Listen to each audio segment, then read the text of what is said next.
हम होंगे कामयाब एक दिन, वो मन में है विश्वास, पूरा है विश्वास। जय हिंद दोस्तों, मैं मिथुन सिंह आप सभी का ऑनलाइन प्लेटफॉर्म दृष्टिकोण में स्वागत करता हूं। जैसा कि अभी तक हमने पढ़ा प्रागैतिहासिक के बारे में, आदि इतिहास के बारे में, आज जो है इतिहास का चैप्टर सही मायना में शुरू होगा। ठीक है, ये इसलिए कह रहे हैं क्योंकि वैदिक सभ्यता में जो है आपका पुरातात्विक स्रोत और साहित्यिक स्रोत और जिसको पढ़ा भी गया है, ये तीनों साक्ष्य प्राप्त होते हैं। इसलिए इसे इतिहास के कह सकते हैं प्रारंभिक चरण जो है यहीं से माना जाता है भारतीय इतिहास के का।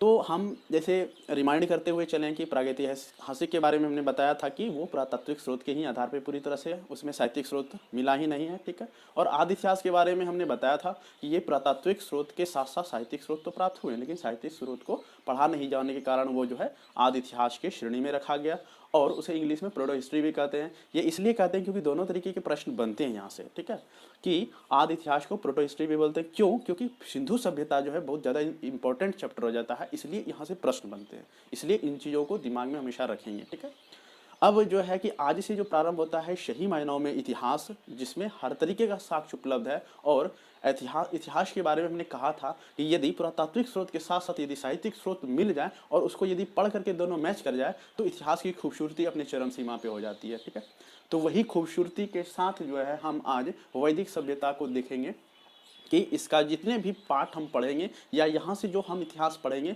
वो पूरी तरह से कन्फर्मेशन के साथ पढ़ेंगे। और अभी तक जो हमने जैसे सिंधु सभ्यता में देखा था वो संभवतः वर्ड के साथ देखा था कि इतिहासकारों या पुरातत्ववेत्ताओं को कह सकते हैं कि एक अनुमानित इतिहास था अब तक, क्योंकि वो पढ़ा नहीं गया। मान लेते हैं कि कुछ लिखा हुआ है पहले की चीज़ों को, उसको अभी तक पढ़ा नहीं गया तो उसको अनुमानित ही कह सकते हैं, कन्फर्मेशन की कोई बात नहीं। खैर जो है, अब आगे आते हैं कि सिंधु सभ्यता, वैदिक सभ्यता में। तो वैदिक सभ्यता में आप देखेंगे कि आर्यों के आगमन के साथ ही जो है वैदिक सभ्यता मूलतः शुरू होता है। तो हम थोड़ा सा रिमाइंड बातों को कर दें कि कुछ जैसे इतिहासकारों का सिंधु सभ्यता के पतन के रीजन में उन्होंने बताया था कि आर्यों का आक्रमण भी, और उन्होंने बहुत सारा रीजन दिया था। जैसे दिया था कि आपका मोहनजोदड़ो जो है वहाँ से कुछ साक्ष्य प्राप्त हुए, उसके आधार पे कहा कि जो है कब्र से मिले कंकाल जो है उससे जख्म के निशान सब मिले हैं, जिसके कारण ऐसा माना जाता है कि युद्ध सब भी हुआ होगा। एक जगह है बहुत ज़्यादा जो है मृतकों का मतलब टीला मिला, मतलब बहुत ज़्यादा मानव मरे हुए थे, तो मृतकों का टीला के रूप में भी हम लोग जानते हैं मोहनजोदड़ो को। तो इस आधार पर उन्होंने कहा। तो लेकिन जो है आर्यों का जो आगमन हुआ तो वो एक ही बार नहीं हुआ, वो बहुत सारे कबीलाई समूह में आए। ठीक है, एक कबीले का मतलब समूह हुआ, मतलब था, क्योंकि वो अर्ध यायावर जो है थे। ठीक है, आर्य लोग अर्ध यायावर थे, तो वो बहुत सारे कबीलाई समूह में आए अलग अलग चरण में, क्रमिक।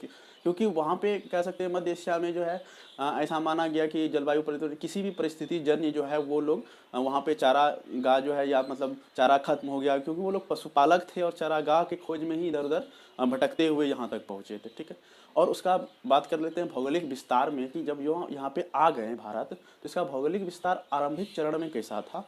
तो हम ये कहेंगे कि वो सिंधु नदी के किनारे के आसपास क्षेत्रों में वो सर्वप्रथम आके बसे, जो वर्तमान में कह सकते हैं जो पाकिस्तान का क्षेत्र है या अफगानिस्तान का क्षेत्र हुआ या फिर पंजाब हुआ, ये सब क्षेत्रों में आकर के प्रारंभिक चरण में जो है बसे और धीरे धीरे वहाँ से फैलना प्रारंभ किया, जो कि कह सकते हैं कि वैदिक सभ्यता का आखिरी चरण जो 1000 BC माना जाता है, तो वो लगभग जो है गंगा के आसपास के क्षेत्रों में आंशिक रूप से पहुंच चुके थे। ठीक है, पूर्ण रूप में नहीं, आंशिक रूप, शब्द पे ध्यान देना है, आंशिक रूप से जो है पहुंच चुके थे, क्योंकि ऋग्वेद में गंगा जी का एक बार उल्लेख है, इसलिए कह सकते हैं। और सबसे ज़्यादा जो उल्लेख है सिंधु नदी का। ये कंसेप्ट की चीज़ें हैं, इसको दिमाग में बैठाते चलना है कि भौगोलिक विस्तारीकरण उसका आर्यों का किस तरह से हुआ।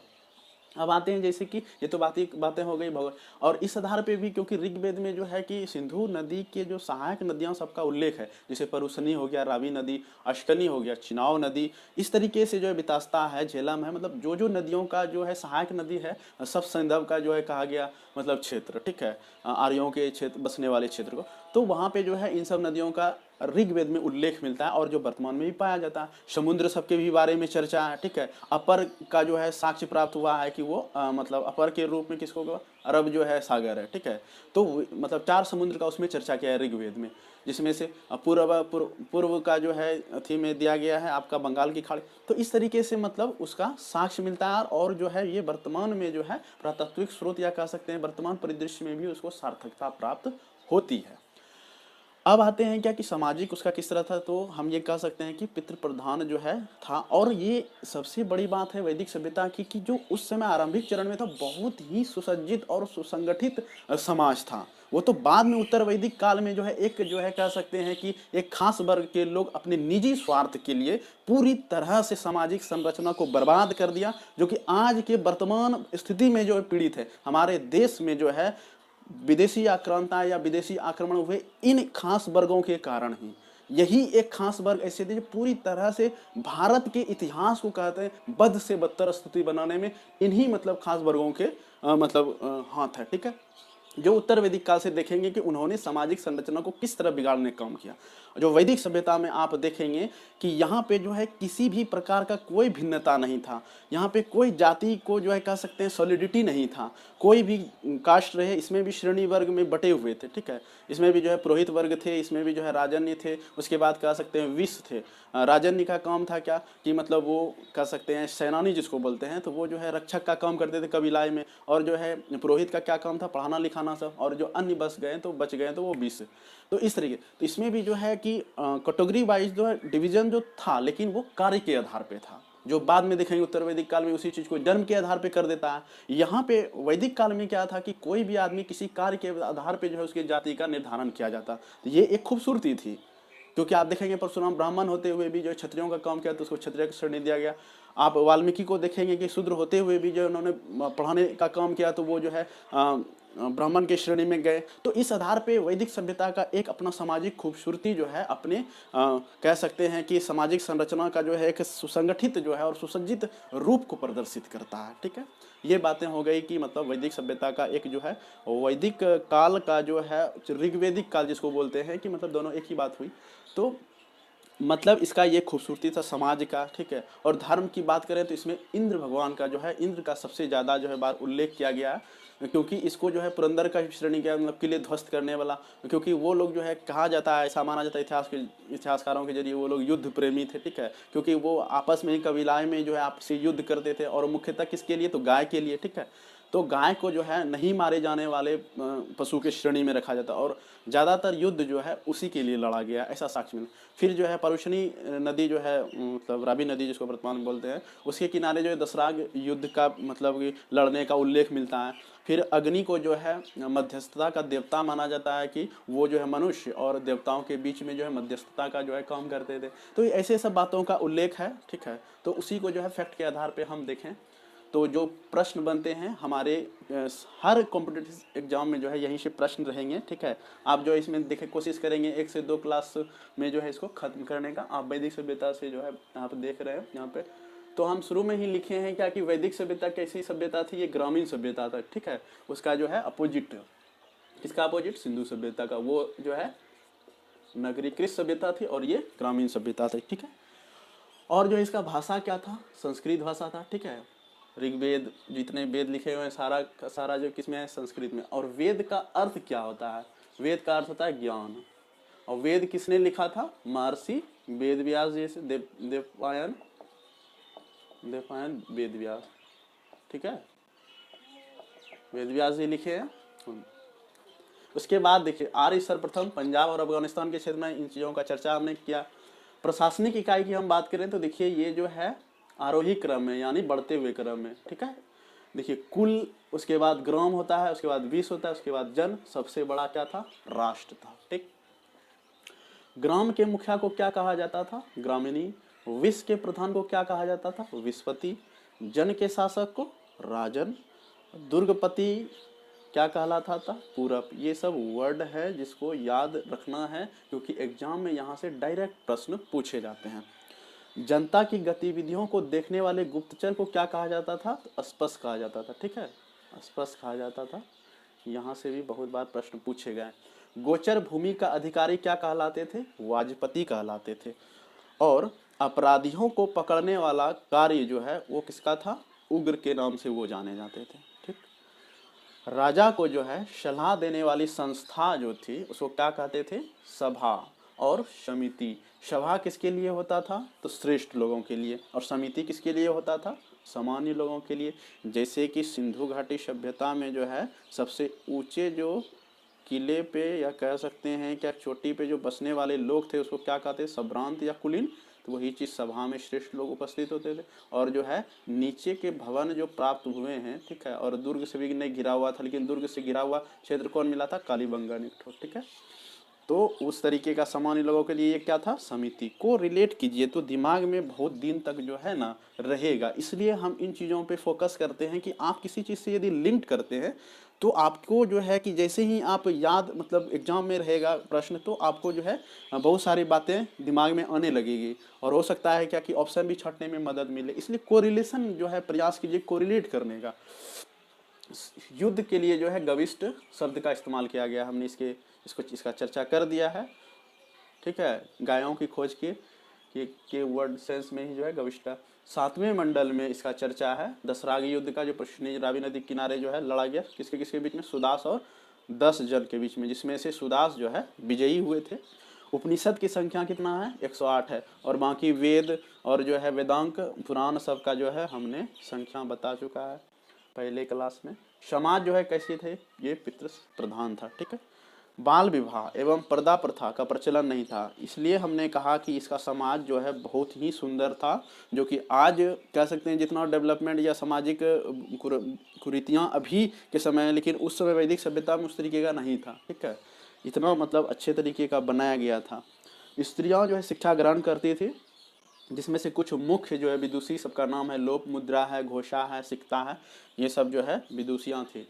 और जो है कह सकते हैं जीवन भर अविवाहित महिला को अमाजू कहा जाता था। और जो है एक होता था कि शिक्षा ग्रहण करने के लिए जो है आश्रम में ही रह जाते थे, तो वैसे मतलब महिलाओं को क्या कहा जाता था, ब्रह्मवादिनी, ठीक है। ये सब वर्ड जो है फैक्ट को ध्यान में रखने का जरूरत है, जिससे प्रश्न बनते हैं। आर्यों का मुख्य पेय जो क्या थे, सोमरस थे, और ये वनस्पति से बनाया गया था, ठीक। मुख्य व्यवसाय क्या था, पशुपालन था, कृषि था। अब देखिए यहाँ पे जो है कृषि जो है यहाँ पे धीरे धीरे बहुत ज़्यादा बढ़ने लगा, क्योंकि अभी तक जो है लोहा का खोज जो है हो चुका था। और लोहा का खोज देखेंगे उत्तर वैदिक काल की मुख्य चीज़ है, कि मतलब उत्तर वैदिक काल में जाकर के जो है लोहा का खोज हुआ। आर्यों द्वारा जो है, आर्य के ही द्वारा खोजा, लेकिन उत्तर वैदिक काल का जो है पीरियड माना जाता है। इसको जो है श्याम अयस कहते हैं, यहाँ से प्रश्न बनते हैं। और तांबे को लोहित अयस कहा जाता है, ठीक है। ये दोनों को याद रखिए कि लोहा को क्या कहा जाता है, श्याम अयस, क्योंकि श्याम कलर का कह सकते हैं रहता है लोहा, इसलिए श्याम आया। और तांबे को लोहित अयस कहा जाता है, ठीक है। उल्टा टाइप से दिख रहा है, तांबा है तो लोहा मतलब एक तरह से कह सकते हैं कि उस समय कहता होगा, तो लोहित अयस हो गया, याद रखने के लिए बात नहीं कही गई। व्यापारी को क्या कहा जाता था, तो पति कहा जाता था। शुद्धकोर को वेकनॉट कहा जाता। सबसे पवित्र नदी ऋग्वेद में किसको माना गया, सरस्वती। इसको समझते हैं, ऋग्वेद में सरस्वती को सबसे पवित्र नदी इसलिए कहा गया है क्योंकि बहुत सारी ऋचाओं का, यानी कह सकते हैं ऋग्वेद में अधिकांश ऋचाओं का जो संकलन किया गया है वो सरस्वती नदी के तट पे ही किया गया है, इसलिए इसको जो है पवित्र नदी माना जाता है। गंगा का उल्लेख जो है एक बार मिलता है, हमने चर्चा किया अभी तुरंत। यमुना का 3 बार मिलता है, और सिंधु नदी का सर्वाधिक बार मिलता है। उसका रीजन भी हमने बताया, क्योंकि सर्वप्रथम आर्य जो आए वो सिंधु नदी के तट के किनारे के क्षेत्रों में ही बसना प्रारंभ किए थे। आर्यों का मूल स्थान के बारे में अलग अलग का इतिहासकारों का या विद्वानों का अपना अलग अलग राय है। कुछ का मानना है कि सप्त सिंध प्रदेश से आए, जिसमें सिर नाम क्या है, संपूर्णानंद का मानना था ऐसा कि आर्य जो है कहाँ से आए, सप्त सिंधव से। याद रखने के लिए हम आपको बताते चले कि सप्त यदि है 100 से सप्त, तो यहाँ से 100 से संपूर्णानंद, इसको ध्यान में रखना है।